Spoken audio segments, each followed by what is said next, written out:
To edit slow motion video on the Samsung Galaxy A57, start by opening your gallery. Next, go for this video that you want to edit and you have to click on this button.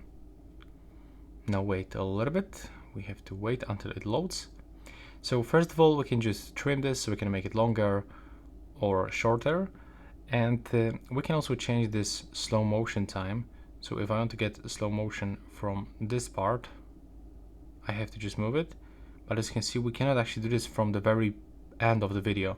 It's not actually possible to do this, so we get actually some limitation, even though I will try to like short this.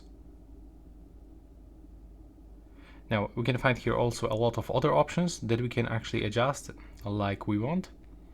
We can, for example, turn off the sound, and if you make all of those changes, you have to click save, and you can save for a current one, or you can just create a copy and it will be visible, so we'll get like two videos, the first without edit and the first after edit.